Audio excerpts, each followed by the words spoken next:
Thank you so much for joining me for this podcast today. For those who are watching, this is Dr. Kathy Moralia. She is a retired art professor from UMass Dartmouth, and we're going to talk about some iconography today. Great. Oh, thanks for having me. I would love to hear just about your faith journey, maybe first and foremost. What does that look like for you? I was born a Catholic. Yeah. Yeah. And never thought of being anything else, truly. I mean, I always loved the Catholic Church. It always made me feel at home, I guess. Part of my heritage as being Italian, too. How did you begin your journey of art, and when did they intersect? All right, I'm going to tell you this really silly story. Oh, please do. Yeah. In the 4th grade, I noticed some kids getting special attention because they were drawing. And I thought to myself, I can draw that, right? So I started drawing, I guess maybe to get attention, and really liked it. My parents allowed me to take painting lessons with a local painter in our town.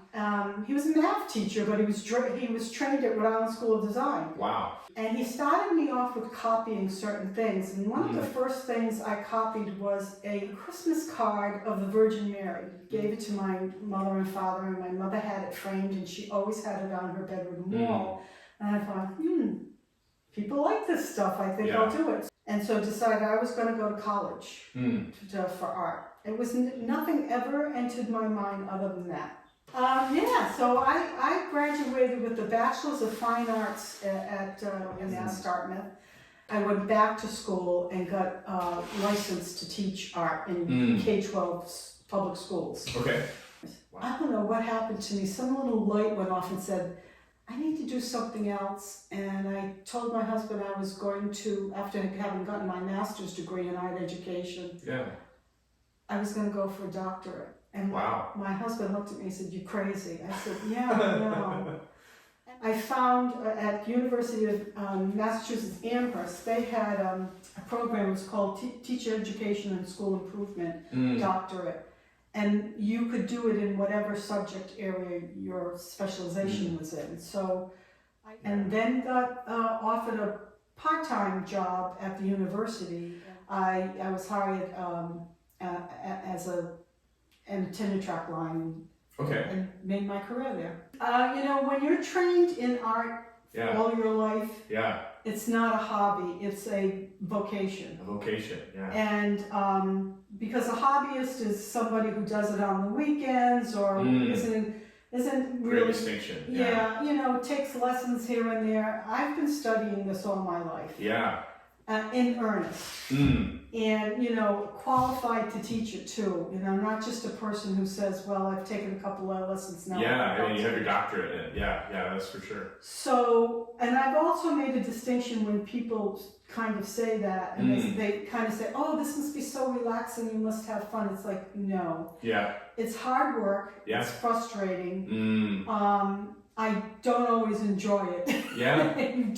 Because you get yourself into pickles and things don't work out, and it's like, this is not relaxing, this is work. What got you into iconography? Sister Madeline and Sister Cynthia. Okay. So I used to volunteer at the hospital. Sister Madeline was working at the hospital ministry office there. And we'd talk, and then, kind of told her that I was an artist and this and that. And I remember her saying, you ought to paint icons. And it's like, here's the thing. I've always painted things like Greek mythology because I was trying not to be overtly religious. Because I've always thought we've lived in a very secular world and didn't think it would be received well. So she said, well, why don't you just paint icons? And I said, I don't know. So she gave me a flyer. There was going to be a workshop giving at Enders Island in Connecticut. I love that place. I had that flyer for about a year. And then decided that summer I was going to go. Okay. And that was the start of it. I met Grace Lazaro, who was teaching it. In fact, George Cordes, who's the man I'm working with now, had done some workshops there too, but I missed him. Okay. And Grace also studied with him partly too. Grace and I are trying to write a book on the kind of a primer of iconology, to understand iconology for people who aren't necessarily, heavy into it. Yeah. And one of the things after, one of the chapters is about the history of iconology, and of course you get into iconoclasm, but I did write about a third iconoclasm. And okay. That's what happened in Russia. Wow, okay. So after I was aware of that, yeah. Yeah, after the Bolshevik revolution, and they did away with all religion, it was an atheist society, and they either destroyed icons and people hid them. Oh wow, yeah. Or they sold, or the government sold them off because they knew the aesthetic value of them was worth money. So a lot of people were squirreling these things away. And of course, those emigres who came here brought that tradition with them too. Yes. So there's a lot of Orthodox churches in America. Yeah, I feel like that's something maybe that we could be better at, right? Look into our own roots and like trying to of sacred art and trying to make it. Well, we were iconologists as Catholics until the Great Schism, and what happened there is that Roman Catholicism, the Latin Church, with Giotto and the medievalists, when they started painting naturalists, and then we get into the Renaissance and all of that, they went that way because it became, can you depict the suffering and the grandeur and all of that? Iconology is not about that at all. It's supposed to be calming. Yeah. And give you a sense of peace, not let's I'm going to contemplate how much this person is suffering. Yeah. Not that there's anything wrong with that. I'm not knocking it. I'm just saying your preference, right? Spiritually and artistically, my preference is something more calming. For you, an icon is Byzantine style. Yeah, but there are different Byzantine styles. Okay, yeah. And again, if you've studied the history of it, this Comenian and different kinds of eras that you can look at. But studying with George Cordes right now, he's very much a contemporary iconist. So he's very well versed in history and theology, and you can see where his work has grown from, but it's also very much so contemporary too. So George's philosophy with his students is don't copy prototypes, which is kind of the Russian philosophy. Yeah. Look at the prototypes to learn from them, but learn how to draw the Byzantine system, and then make your own. So you have to learn to draw very cleanly. Yes. And the lines are supposed to be graceful. Graceful. Graceful lines, not like, not jagged or, and, because everything is very clean when it comes to very clean. Yeah. It's not, I won't say it's not expressive, but it's a quiet expression. Back to that quiet again. Where, the way I was trained is, it's like, show as much as you've got, Yeah. And so I had to retrain myself. I had to relearn things. So, there's a proportion to a Byzantine figure, a proportion to the face, a proportion to the figure, its gesture, its attitude, so that starts right with the drawing before you even get to applying paint. Yeah, it seems like there's a lot that goes into it, and it's like it sounds like it's a lifetime of pursuit to try to master that. Well, your father would understand that. Now here's the problem that I'm having. Yeah. There's during this time, because iconology is really coming back. It's resurging. Yeah. And people want to get into it. Yep. And I think a lot of people who don't have any artistic training think it's kind of a paint by numbers sort of. Yeah, I can see that. And I've taken, and it's like it's, and they say to themselves, "Well, I've taken 3 workshops now. I can teach it." Oh wow, yeah. And I just Very spent superficial 5 years understanding. with George Cordes and Grace Azaro Yeah. after having degrees in art and still not feeling like I really know what I'm doing. Yeah. And so there's a lot of bad iconology out there because people really don't understand it, aren't taking the time to really put in the time to train themselves and to learn how to draw, you know. It's become like almost like a form of like tracing. I feel like, Absolutely. In fact, that's exactly what they show you how to do. So you take a prototype, let's say, of the face of the Virgin Mary. They would say Theotokos. In God Greek, bearer, right? Yeah. And you would trace it. Yeah. And then you'd either put it on a grid to make it, you know, fit on your board or whatever, but... And I imagine as an artist, that'd probably disappoint you if that's what iconography really was, right? Yeah. Yeah. It's like, It's like, wait a minute. Yeah. The creative in me is like, and that's why Grace is the one who said, you need to go see George. And, you know, like George lives in Greece. How am I going to do that? Well, he had started a whole online series of coursework that you could take, right? So I started there, and then he and his group started what is called Writing the Light. Yeah. So it's a whole certificate program that you can take. So what was really appealing to me is that you're working in a community of people who are learning to do iconology. Yeah. So we all have the same problems painting and drawing. We're all struggling together. We meet every week online, and then we're required to do what is called these residencies, where George has these residencies all around the world, but you know, in Greece and Budapest, and but quite a few here in the States too. In fact, last summer I attended a residency at St. Vladimir's in Yonkers, New York, and so I spent a week with him there. Wow. That's when I painted the John the Baptist. Oh, okay, yeah. And then we did 2 weeks with him in New Hampshire in November. Okay.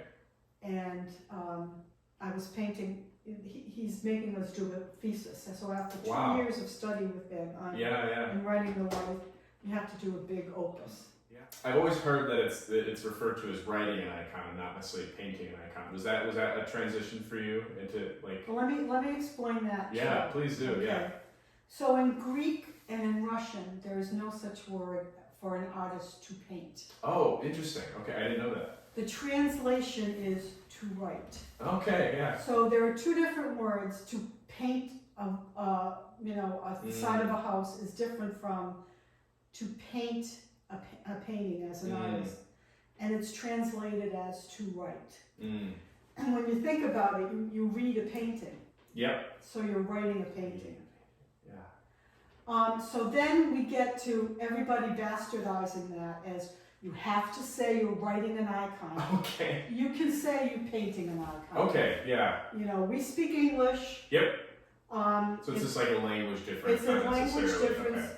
It's romantic to say I'm writing an icon. Yeah. You know, but to me it's kind of pretentious to say no. You have to say you're writing an icon. Yeah. Right. Okay, good to know. But when you think about it, you do read an icon. Yeah. And so writing an icon does make sense. Yeah. I don't know if you guys had a chance to read any of Andrew Luth's books on St. John of Damascus, but No. he's been a really great resource in my project. And something that really surprised me was that, you know, when I thought of icons, I always thought like it was like just one particular style as far as like this time period of like iconoclasm. And what surprised me was that it was anything. Like it wasn't just one type of art that was under attack. It was, you know, it was mosaics, frescoes, manuscript illustrations, Well, any of those things. An icon can be made out of anything. Yeah. It could be fabric. Yep. It could be marble. It could be wood. It could be mosaic. Yeah. Yeah, and it was under attack. All forms were under attack. I only think how horrible, how many things must have been destroyed during the iconoclasm. Yeah. A few snuck through, you know. Well, that's the benefit of having in some ways not the tracing you were talking about, but having those prototypes. Maybe if one was destroyed, maybe there's some that are similar. Like I know the Hagia Sophia. I don't know if you've seen some of the icons there. There's a lot of destruction that has happened in that church recently, and there's. Well, how many times have they plastered over it and taken I it know, off? right? Yeah. Every time Big chunks are missing, right? Every time the Muslims went in, I mean, how many times? And the Catholics come back in. And the Muslims come back in. And right now, it's back to being, a mosque. Yeah. So I guess if you had to summarize it very briefly, what would you, if you had to describe what an icon was to someone, how would you define it, and how maybe would you describe it to someone? Well, the cliche is it's a window into heaven. A window into heaven, yeah. I think there's a store called that, yeah, for icons. It's very well known, but the icons have dual purposes. Well, if you go into an Orthodox church, you see that all the walls are just covered in the stories of the Bible, just covered. That's their tradition. That goes back to a time, even back in Roman Catholic or the Latin Church too, when people did not know how to read. Yeah. They didn't have their own copies of the Bible. So that's where, they learned the stories of the Bible and where they could meditate on it. So that's one of the purposes it serves. Yeah. The other purpose it serves is as to contemplate prayer, and also to, well, I told you before, I said, I like to think of them as doing work in the world. Yeah. And that sounds kind of esoteric, but it's incarnational though, right? I mean, like if Christ came and did work in the world that way, it's kind of beautiful that icons are kind of a continuation of that. They do. If you go into an Orthodox church, you'll see people kissing the icon. Yeah. This is not sacrilegious. They understand that icon is not the actual thing they're adoring. They're not worshiping the wood. They're not worshiping the paint or the artist. Even though some of them have performed miracles. Yeah. But that, we all understand that an icon is when, like I said, it's cliche to say it's a window into heaven, but it is. It's taking us in to that spiritual world that we can contemplate. And that's what it's supposed to serve. Not the aesthetic thing that's beautiful on the wall, which it is. Yeah. And that's hard for me even to divorce myself from that being an artist.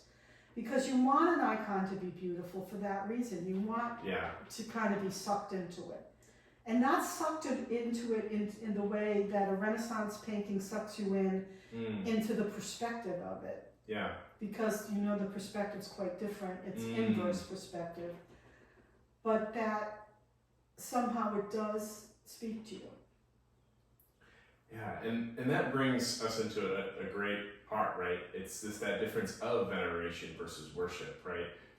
If someone was worshiping one of your images, it'd probably make you uncomfortable, right? But very much so. I'm sure maybe even the veneration part maybe it takes getting used to, because if someone sees the Mona Lisa, they're not like having like a religious experience necessarily. Oh, I don't know. I've cried in front of it. Oh, okay. So maybe an emotional experience. You have an emotional experience, yes. But we don't say that like the Mona Lisa is God or like depicting No, God. and neither would you say that of an icon. Yeah. You would say that picture of Jesus is Jesus. Right. It's not the Eucharist, right? It's not the Eucharist. Exactly. It is not that. What emotions do you feel like when have you ever seen someone showing veneration or maybe praying in front of an image that you've done before? I went to Italy on our honeymoon, and I went to Tony's hometown, my husband's. Yeah. And we stayed with his little bachelor aunt. And she had to bring us to the convent to show us off. Okay. Very, very proud. Yeah, I bet.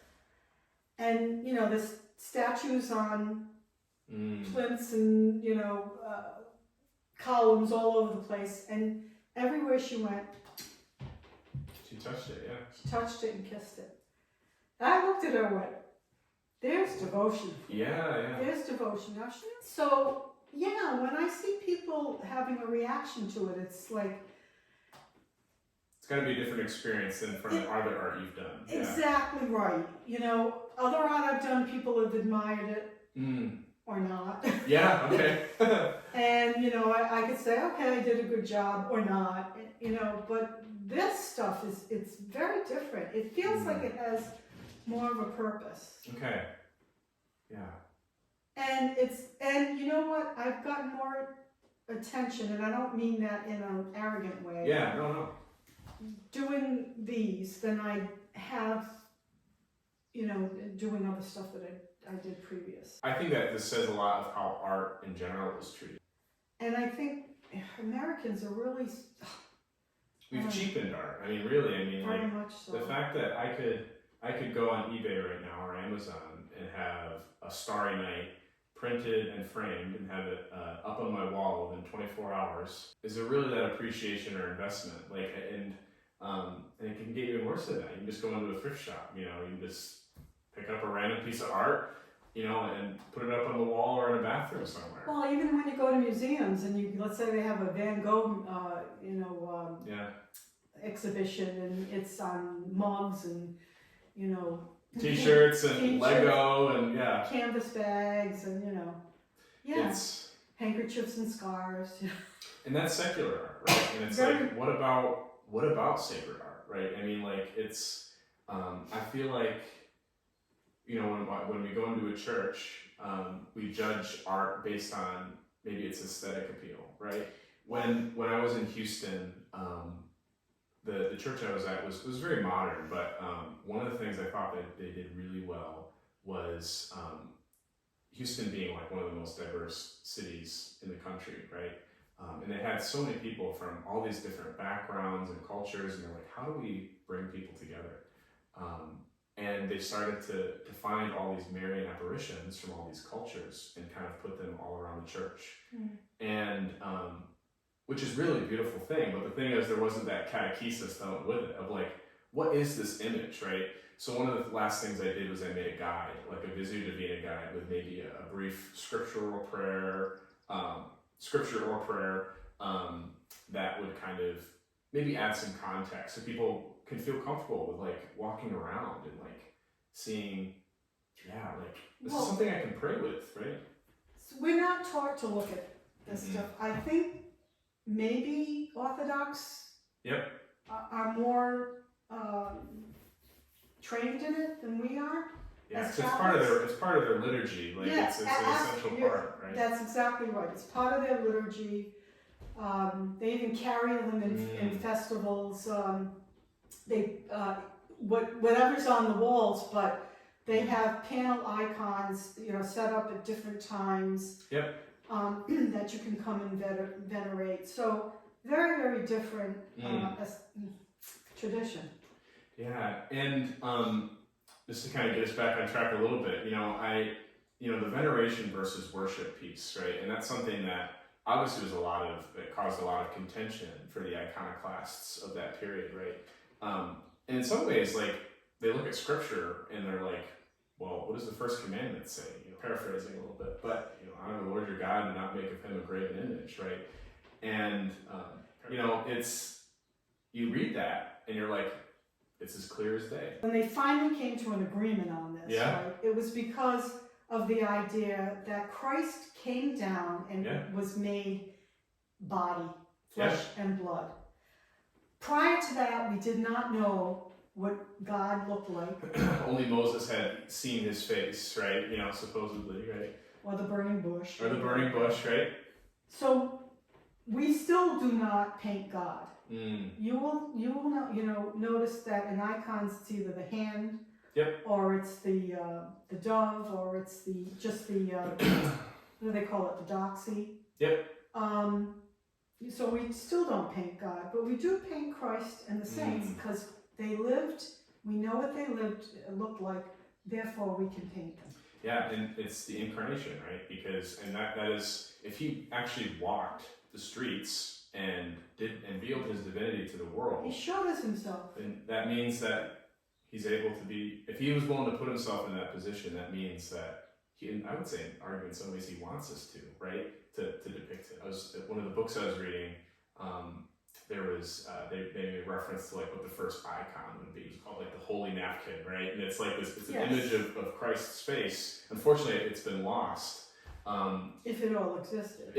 There's right? 2 of those, you know. Oh, there's 2, yeah. So the first one was when Christ, Yep. before the crucifixion, Christ was called upon by King Akbar, this is the story, Yep. to come and heal him of leprosy. Well, Yes. you know, he was a busy man. Yeah. Can't get over a tough it 3 right years now, for right? him. So he wiped himself. Yeah. The image came out on the napkin, and he sent it over to King Akbar, who was healed. That's the first napkin. That one, and then this Veronica's veil. Veronica's veil, right. So, yeah, so, and he left his image on the napkin, so voila. Yeah. You know, what's the argument? Yeah.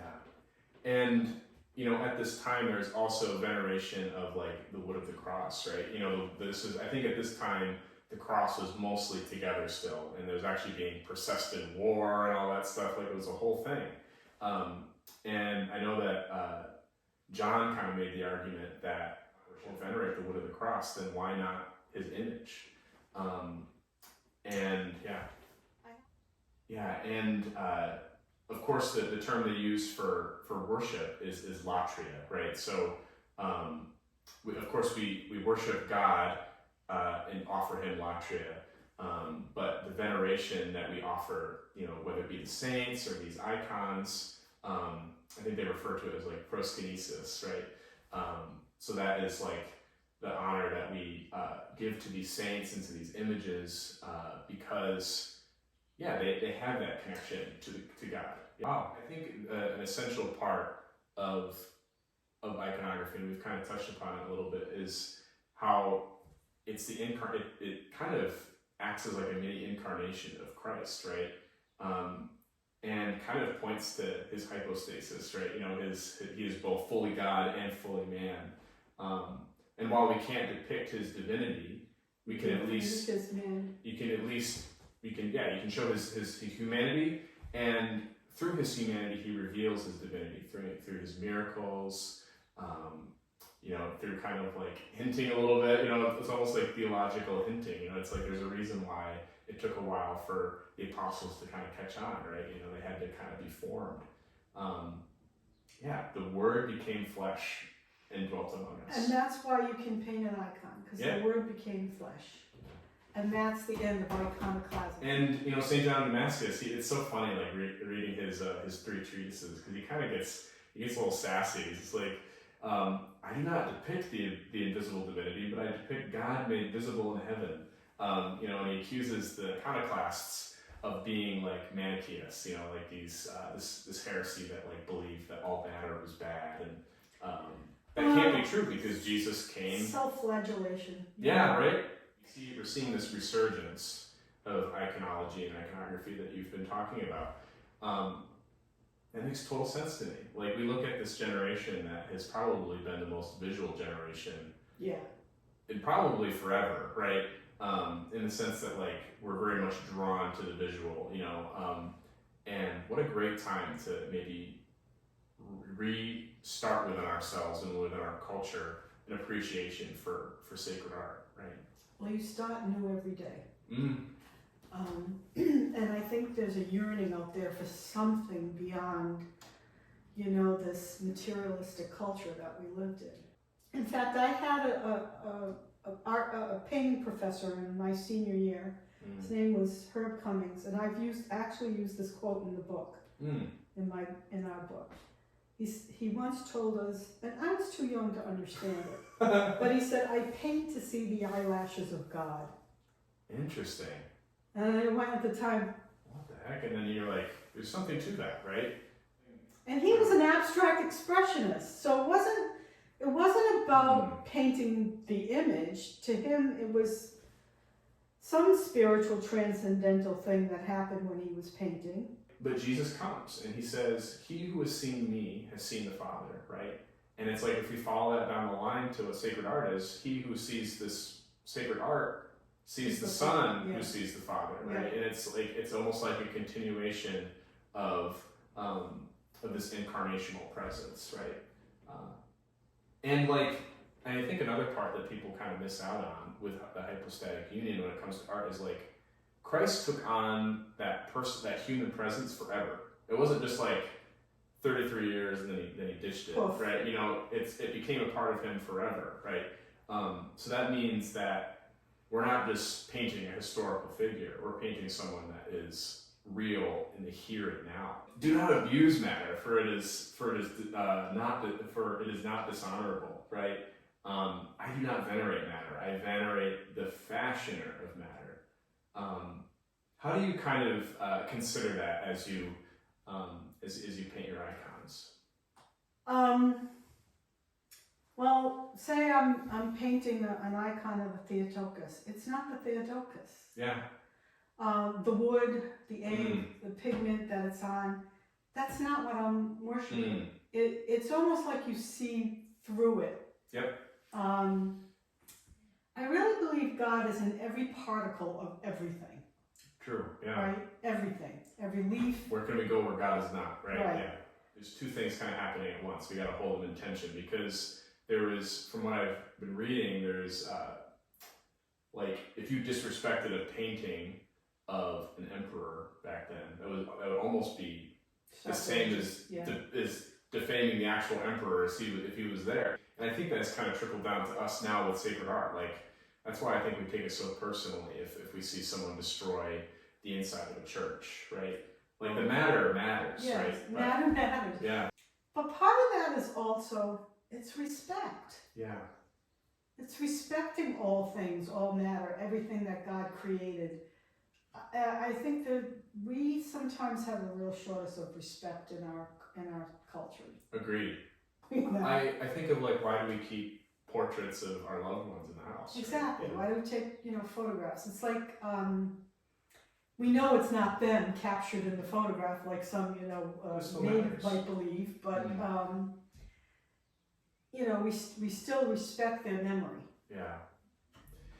So and I think this is essential, right? Because it's like the iconoclasts, they were saying things like, oh, this is, a sacred image of Jesus is just as bad as like a demonic idol, right? And it's like that's so far off, right? If you follow that logic of the iconoclast to its core, you actually can end up throwing a lot of other things out, like, oh, wouldn't words be an idol, right? They're visual. They're meant to kind of depict God. And that's one of the points that John makes is like, at what point do we stop throwing things out? Well, here's part of that problem too. The way I understand it is that they also believe the only way you can learn it is through the written word. Yeah. That was it. Mm-hmm. So they were discounting the visuals. So what? We should pluck out our eyes? Yeah. Yeah. I mean, at that time, you had to listen because Yep. you didn't own a book. You didn't own a book, right? Right. And I think that's just where one of the best quotes from St. John comes in. It's just the art is for the illiterate as the letter is to the literate. That's right. And the Gutenberg Press, made in 1455, right? And how many Bibles could that reasonably pump out, right? Well, only the rich could afford it. And only the rich could afford it, right? How many people lived and died for their faith before they even owned a Bible? And it's like your church, right? Your church maybe would... The church is an icon. Yeah. Yeah, you would come to the church, it's incarnational, it makes Christ present, and then within it, look at stained glass windows, right? You can learn about a saint just from hearing the story once and then being able to look at that image. So this is called Eloisa, or the Sweet Kiss. Yeah.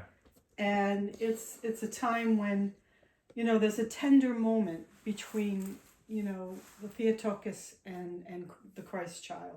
You notice that, she's cuddling him. Yep. And, he's barefooted in some of the other prototypes. He's got little sandals on, or there's a sandal that's dropping off. Okay. Like, very playful. Yeah. I decided just to keep him barefoot. Oh, this is, you notice that this blue ribbon here? This is actually what the Greeks call the Hanatian. And I asked George once, what's with this, You notice that angels have a band here, and then they have another band here, like, so like this one, this is Raphael. Okay. See how he has the band here? Yep. He says, well, that's Greek and Roman dress. Yeah. That's all it is, you know. We're following Greek and Roman dress. Yeah. So, and he said very often these were like signs of very inviting. Yeah. Yeah, and that's why you want to make it beautiful. You don't want, in fact, my friend Grace said, you don't want anything on your icon to be off. That stands out to make so that you're kind of uncomfortable with when you're looking at it. It makes you say, oh, that hand is, or you know, something in it is, even if, you know, there's a lot of anatomically incorrectness in some of these icons, but they're done in such a way that it doesn't make you feel uncomfortable looking at it, that you want to correct it, you know. So, like, for instance, that St. John's there. Yeah. With the little kitchenette in the background. Oh, yeah. Notice how the hands are. You know, they're not natural in the way that, you know, if I painted a painting that is photographic, right? Yeah. But they don't make you, at least I don't think. Well, you know, I've mentioned George often, but I hear us tell a story. He's constantly drawing. This man never stops. It's almost like, it's like a tick, you know? Yeah. And a friend of mine said, I watched him one time draw an icon in a plate of spaghetti. What does that even mean? I love it, though. Oh, I know. I can just picture him. Yeah. You know, just taking his finger in the tomato sauce and, you know, sketching out I could see it, yeah. Theotokos, you know. I could see him doing it. So it's egg and wine. Wow. With a little lavender oil. So I just put a little bit out, and then when I paint, it's a process of, you know, getting a little water and some egg. Now to apply the paint, you have to apply it in layers, and it has to really be, you know, kind of like that, very cross-hatched. And George's technique that he's been teaching us is to paint very dry. So what you do is you get your brush so that it's flat on the end like that, and you paint in strokes like that too. So, and you can smell it. It doesn't smell like egg. It smells like the lavender. You can smell. Oh, yes, it does smell like lavender. Yeah.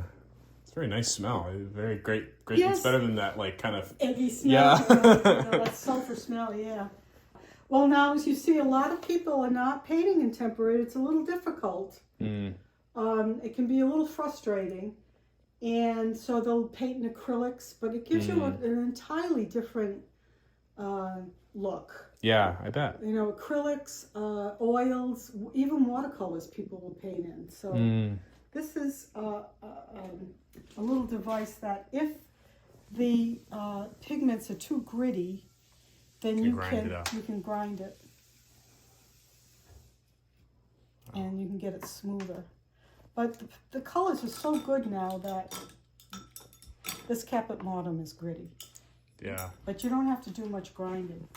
But see now, you do the drawing first, right? And then what I do is I trace it. And then on the back of the tracing, I put pigment. Okay. And then this will go on top of the board. So this is a gessoed board. It's not canvas. Yeah. And I will trace through it so I get the line. Yep, that you drew. Yep. And then I'll get the English red and I'll paint the lines back in. George just gets on the board, takes a pencil, draws it, and you know, he's done. I'm not that confident of my work, so I need to work it all out first before I get there. Because it's very, very hard to change anything in tempera. Yeah. These two faces, I was in prayer. Well, thank you for giving us a glimpse of what this looks like. All right, so it's called the Synaxis. And the synaxis is a gathering of saints, like an honorary gathering. Okay? So I decided for this piece, I was going to do the synaxis, and it also means not only a gathering of saints, but usually it's commemorating a feast day after a main feast day. So this is a commemoration of the day after Christmas. Okay. So it's the Christmas story. Yeah. So this is that 5 panel I was telling you about. Yes. Okay? So the Christmas story starts with the Annunciation. Yes. And then all around the panels is written part of the Magnificat. Yeah, I can see that. So then when you open up the panels,